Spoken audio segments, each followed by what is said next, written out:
Damage Control.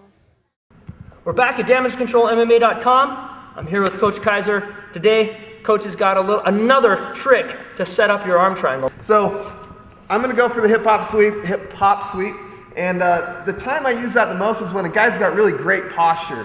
If guys are smothering me, it's hard to force that sweep.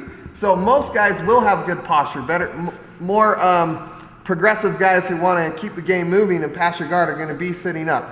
The way I like to set this up is I use my hips to break his base down here with his arms. So I undo my guard and I shift my hips to one side. You can see how his arms start kind of falling apart there, and then I immediately shift to the other side. And by using that motion, I clear my hips myself without having to use my hands. And using the hands is an option too, but I like this way the best. It's the least telegraphed. So as I get up here, I make sure I'm posting on my hand. My hips come forward and connect with Yamasaki. I reach over his arm and I pull his arm up into my face and I start to do the sweep. But as I do it, he posts out, which is a really natural reaction. So from here, I'm going to take the hand that I'm posting on and come to his wrist. My other hand is going to figure four and I'm going to shift out. And normally what I would be going for right here would be a Kimura or chicken wing right there. But the most common reaction I get from guys that feel that coming, as I go for that, they straighten their arm.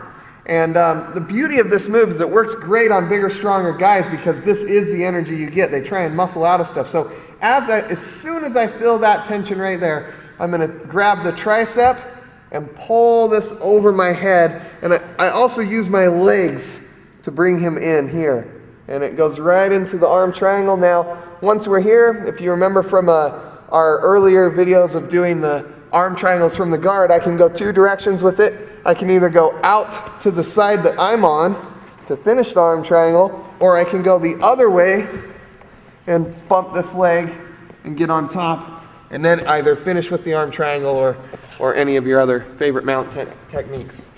So one more time in flow now. Shift, up. Get the figure four, feel that tension, bring it across, and get your arm triangle. Can you show these guys a little lat push trick? Yeah, so that's a big help for sure.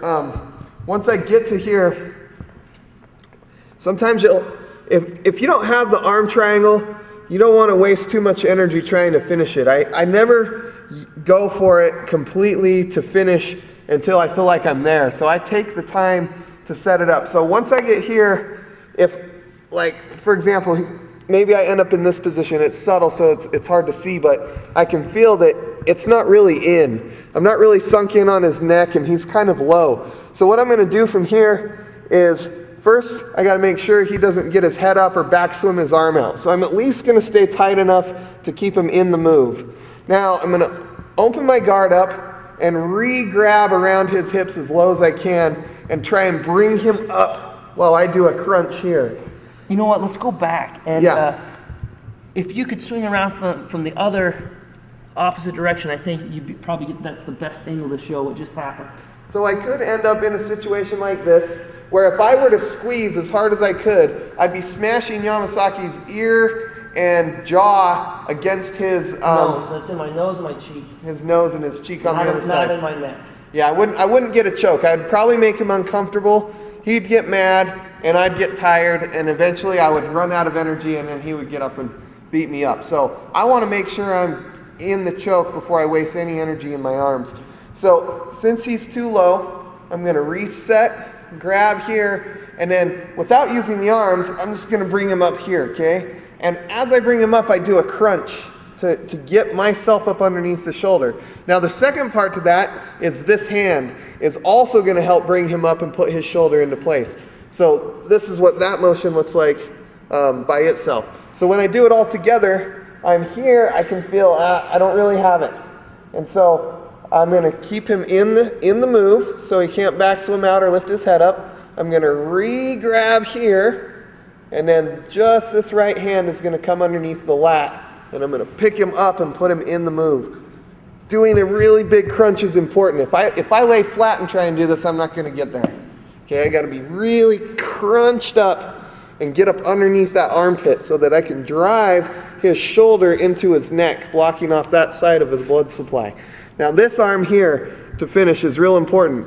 That was a big improvement to the arm triangle right there, but if I really want to make it perfect, then I want to focus on this arm. So what I'm going to do now is grab my wrist and I'm going to help reach as high as I can. Again, doing a crunch. That's the part I see so many people miss. They lay flat, they pull the guy in, and then they pull the arm over and they don't quite get it. You gotta crunch up on that guy. Use your core strength. Grab your wrist, crunch even more as you pull your wrist. Can you see how that, by straightening his arm out, that's putting that bicep right across the carotid. Now once I've reached up as high as I can, I've crunched up as much as I can, then I'm going to pull this over and slide right up to my bicep. And now he's almost tapping and I haven't even put the squeeze on yet. I'll make one last little adjustment, take a deep breath, and I didn't even get there. So yeah, I felt like my eyeballs were about to pop out of my head. Sorry, I didn't mean to take that aggression. But you know what? That's so important because as I was teaching this in class the other night, people were able to get to that position, but guys were having a hard time finishing. And even Jake Paul was really struggling to finish the arm triangle, and he asked for those same details. And then, of course, he used them on all of us, which was horrible. But okay, now we'll do it one more time in flow. Like Yamasaki said, you know, when you do it in flow, the details don't always go in the exact same order. I mean, when you put the person over into the move, it all depends on their positioning. So sometimes I may push the shoulder first, then use the legs, do it all at once. And so anyway, here we go.